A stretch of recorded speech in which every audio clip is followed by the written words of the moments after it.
Welcome to DepthCast, where powerful books become bite-sized stories to help you grow 1% every day.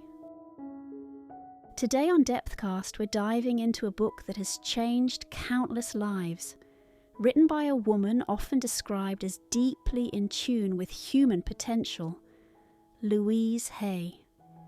This episode is for those of you carrying emotional burdens, dealing with stress, or feeling like you're not fully living up to the power you hold within. It's also for anyone searching for healing from the inside out. Miracles have always been there in your life. Before we explore how to unlock your inner strength and transform your life, let's take a look at the remarkable journey of Louise Hay, a woman whose life story reminds us that healing and growth are always possible, no matter where we begin. Born and raised in the United States during challenging times, she endured a difficult childhood and early adulthood filled with emotional hardship and instability. Like many who come from adversity, she faced obstacles that could have easily defined her life. But instead, she chose to rise. After years of struggle, she embarked on a journey of self-discovery and healing. She found work in various roles, eventually stepping into the world of modelling and later marrying. But even marriage didn't provide lasting peace. After a painful divorce, Louise experienced another deep, low point. Rather than fall into despair, she leaned into growth. She began studying the connection between the mind and body, and over time became a counselor and author, helping others work through emotional wounds and limiting beliefs. Her work centered on self-love, forgiveness, and the transformative power of our thoughts. Then came a major health challenge. Louise received a serious diagnosis, one that tested everything she believed in. Instead of relying solely on conventional approaches, she committed to a holistic path, focusing on emotional clarity, forgiveness, inner work, and self-affirmation. While medical intervention did play a role, what stood out to Louise and what she shared with the world was how emotional and spiritual healing can be a powerful companion to physical recovery. After this experience, her career truly took off. She became a best-selling author and a leader in the self-help movement, known for her affirmations and the message, "You can heal your life." She lived to 91, leaving behind a legacy that continues to impact millions. So, what was the secret to this transformation? It's simpler than you might think. Louise believed that miracles don't require something grand or unreachable. The miracle is within us, available to anyone willing to shift their mindset. And that's the essence of the book we're sharing today. It's called You Can Heal Your Life by Louise Hay. It's been translated into 42 languages, published in 132 countries, and held a spot on the New York Times bestseller list for an incredible 50 weeks. If your life still feels weighed down by anxiety, if you're dealing with illness, fear, stress, pain, or a nagging sense of self-doubt, this book offers a different kind of answer. Louise Hay believed that the reason we struggle isn't just bad luck or biology. It's because we haven't fully understood the most important mission of our lives, the mission to love ourselves. Now, I know that may sound too simple, maybe even a little cliche, but think about it. Most of us already know this truth and still can't do it.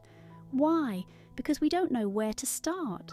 We don't know what's blocking us or what loving ourselves actually looks like. This book isn't just about positive thinking. It's about waking up to the incredible power inside you.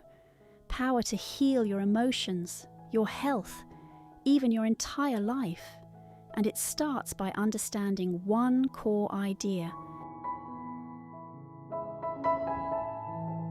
So, what is your problem? At the very beginning of her book, Louise shares 2 sentences that set the tone. The experiences of our lives are created by our thoughts and words. Whatever we believe, our subconscious accepts, and what we experience today is the result of those beliefs. That's a powerful statement. But it didn't come from theory, it came from her own painful life story. As a child, Louise was traumatized by abuse, poverty, and neglect. One memory that stayed with her was being told, even after she was the victim of a horrific assault, that she must have done something wrong. That thought rooted itself in her mind and began to shape her beliefs. Was it my fault? Did I deserve this? Later in school, she was the only kid wearing old, stained clothes while others wore clean, new ones. That made her feel less than, like she didn't belong. At a school party, she remembered seeing kids happily grabbing slices of ice cream cake. But Louise, she stood back, hesitant. By the time she got up the courage to ask, there was nothing left, and she didn't say a word. Why? Because deep down she thought, I don't deserve cake. I don't deserve good things.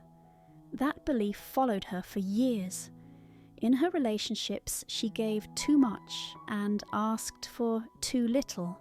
She dated men who didn't care for her, who were violent or irresponsible. As long as they showed her a little bit of affection, she gave them everything, her love, her body, her loyalty. But she never valued herself. Even after marrying a successful man from Britain, those same feelings of unworthiness stayed with her. From the outside, her life looked stable, but inside, she still felt small. And then came the diagnosis, cancer. That was her wake-up call. She started to look inward and realize the truth. This wasn't just about her body. It was years of emotional poison building up inside her. Resentment toward her father for leaving, toward her mother for the neglect, toward her abusive stepfather, her unfaithful husband, her painful memories. She had stored all that hate for decades, and now it was making her sick. Here's the truth Louise discovered, and it may be hard to hear. The illness wasn't caused by others. It was caused by her own inner world, by the pain, the blame, the unspoken anger, the years of feeling unworthy. That's why she said, your body listens to your thoughts. Modern science and psychology back her up. Dr. Gilbert Mead, a well-known physician, studied this connection deeply. He found that when people suppress emotions, can't say no, or internalize negativity, it creates intense psychological stress. That stress weakens the immune system, and over time, physical symptoms start to show. Even Michael A. Singer, economist, spiritual teacher, and author of The Untethered Soul, wrote that negative thoughts and emotions act like toxic water in the body. They disrupt your energy flow, and if left unprocessed, they eventually turn into disease. So, whether you look at it from a medical, psychological, or spiritual lens, it all points to the same truth.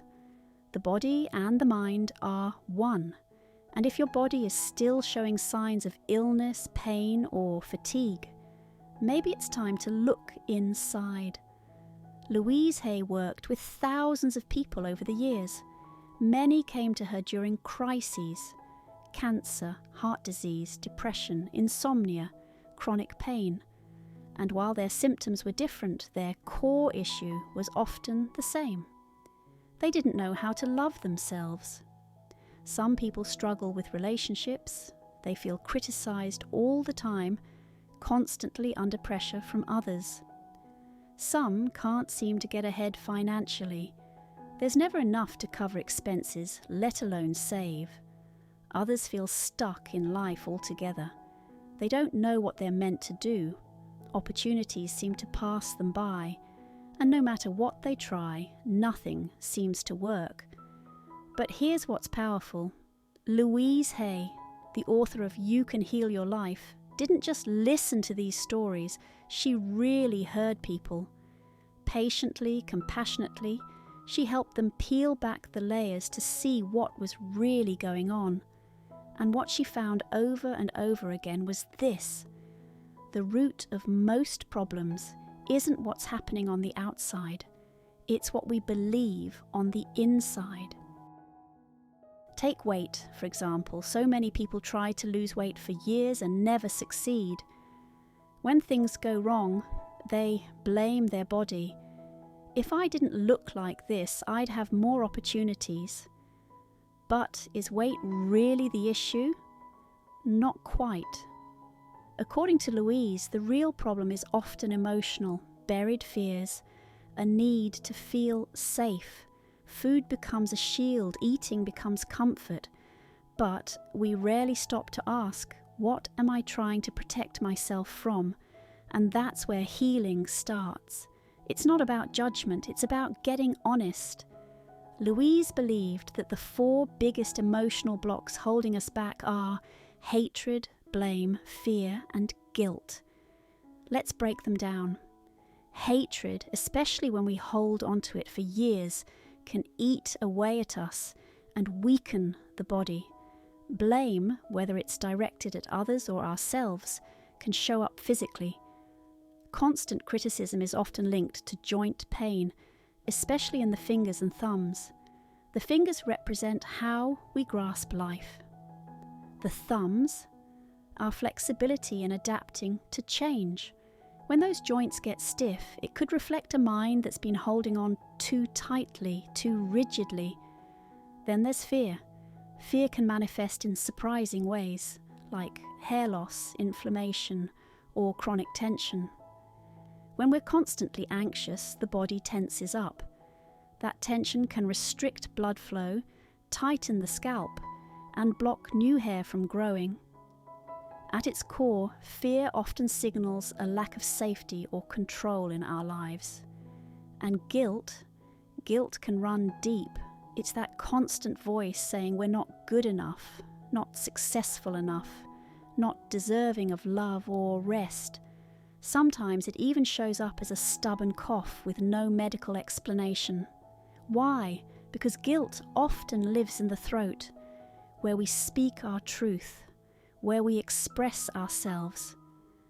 When we feel like we have no right to speak up, no permission to be ourselves, it can show up physically. The throat tightens, dries out, becomes inflamed. It's like our voice has been silenced. And here's the thing, many people go their entire lives without ever feeling free. They live trying to please others, parents, partners, bosses. They never get the chance to explore what they want. Over time, that loss of self, that constant denial of joy, it begins to wear on the body. The heart grows cold, blood flow slows down, and yes, it can even lead to heart problems. So what do we do about all this? We have to look within. We have to ask ourselves the hard questions. Am I still carrying pain from my childhood? Do I resent someone close to me, maybe a parent or a partner? Do I constantly expect others to meet my standards, then feel disappointed when they don't? Am I jealous, insecure, always feeling like I'm not enough? Do I fear I'll never have enough money, or that I'll never find a job I love? And at the deepest level, am I afraid of death, of failure, of losing everything? Louise Hay's message is this: no matter what you're facing, emotional pain, physical illness, struggles in your career or relationships, the only true path to healing begins with one powerful act: learning to love yourself. That's not just a cute quote, it's the foundation of change.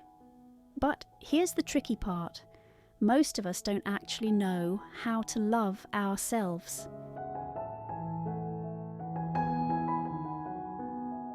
What does it really mean to love yourself? We think it means always feeling happy or chasing good vibes and ignoring the negative stuff. But real self-love? It's not about pretending everything is fine. It's about being kind to yourself even when it's not. It's not about spoiling yourself or meeting every little desire. And it's definitely not about waiting until you're perfect before you feel worthy. Those are all misunderstandings. Loving yourself means facing resistance and letting it go. It means showing compassion to the parts of you that are hurt, scared, or angry. It means forgiving yourself even when it feels impossible. That's what Louise Hay teaches. And that's what You Can Heal Your Life is really about. Let me ask you something. What kind of resistance are you resisting in your life? We all have those things we know we should be doing, like getting up early, sticking to healthy habits, working out, eating clean, learning something new, keeping our cool. But somehow, we just don't. We procrastinate, make excuses, scroll endlessly, or give up halfway through. That's resistance. But here's the twist. Why are you resisting resistance? Deep down, it's not laziness, it's not lack of willpower. There's something else going on. At the core of it, we're all craving something: love, safety, success, validation. We want to feel like we matter, we want control, we want to be seen. But here's one of life's great paradoxes. The more we chase those things, the more they seem to slip away. The more we want happiness, freedom, and love, the more we end up feeling anxious, empty, afraid of losing them or never finding them at all. And when we live in that space, always wanting, never arriving, it starts to show up in our lives in unhealthy ways. We overeat, we get sick, we stay broke, we fall into addictions, alcohol, gaming, endless scrolling. We settle for unhealthy relationships or feel invisible in the ones we have. We get stuck. We know what needs to change, but we can't seem to make it happen. Why? Because resistance isn't just something we face, it's something we carry. So, how do we break out of it? The author of the book I'm sharing today suggests 3 ways we can start identifying our own resistance, and it starts by simply observing ourselves. First, resistance shows up in our actions. When challenges come up, do we pause, delay, default to comfort? Second, resistance shows up in our words. Do we say things like, "I don't have time"? "This just isn't the right environment." "I know it's good for me, but it's too hard." Or the classic, "I just can't." Third, resistance shows up in our thoughts. The inner critic starts whispering things like, "I'm too old for this. I'm not good looking enough. I've always been this way, too stubborn, too broken, too much." That's resistance too. And the first step to change is recognizing it without shame. Just noticing it kindly. And then comes the next big shift. Living in the present. The Vietnamese Zen master Thich Nhat Hanh once said, "The past is already gone. The future is not yet here. The only moment we have is now." But so many of us are trapped in the past, living in regret, reliving trauma, holding on to pain. Even when we see our negative patterns clearly, we struggle to shift them because we're still bound by the past. So how do we release ourselves from it? Forgiveness? And I don't just mean forgiving others. I mean forgiving yourself too. Letting go of the anger, the blame, the guilt. Because that's where healing really begins. Here's something to think about. Every relationship we have is like a mirror. Psychologists talk about something called projection, where we unconsciously push our inner thoughts, fears, or unresolved feelings onto the people around us. So when a relationship ends and you think, "They were the problem," you might actually be avoiding your own anger or pride. When you judge someone harshly, maybe it's because you secretly judge yourself. That's why forgiveness matters, not because others always deserve it, but because you deserve peace. When you shift your perspective, when you look at situations through what some call the third eye, from a higher, more neutral point of view, you begin to see things clearly, and with that clarity you can let go. Letting go doesn't mean weakness, it means freedom. It means you stop carrying what isn't yours anymore, because the way people treat you, it mirrors the way you treat yourself. If you constantly neglect your needs, people will overlook you. If you fear being unloved, you'll attract people who don't love you fully. But when you start showing up for yourself, respecting yourself, loving yourself, you'll find people who reflect that right back. So let me leave you with this. You're not stuck because you're broken. You're stuck because there's a part of you that's still resisting healing. And the way forward is not about force, it's about love, real, unconditional, compassionate love for yourself. And in the end, what Louise Hay really taught us is this. If you want to completely change your life, you have to go to the root. That root is your self-image, the beliefs you've buried deep in your subconscious about who you are and what you deserve. So, how do we change that? Through affirmations. Not just wishful thinking, but powerful, intentional declarations. Start by saying this to yourself: I am sovereign, I am free, I am in charge of my thoughts and my feelings, I am worthy of love, I deserve all the good life has to offer. I am love. I trust in a higher power that flows through me every moment. I open my heart to its wisdom. Everything I need shows up in perfect timing, in perfect order. When you speak to yourself like this every day, with conviction, something shifts. When your inner world believes good things are happening for you, your outer world begins to reflect that belief. It's simple. If you want a joyful life, start by having joyful thoughts. If you want a life filled with love, think loving thoughts. True happiness isn't about money or success, it's about how you feel, about yourself, about life. It's a state of mind. The external stuff, wealth, success, relationships, those are just the mirror. If you want to change what you see, you've got to change what's behind the mirror.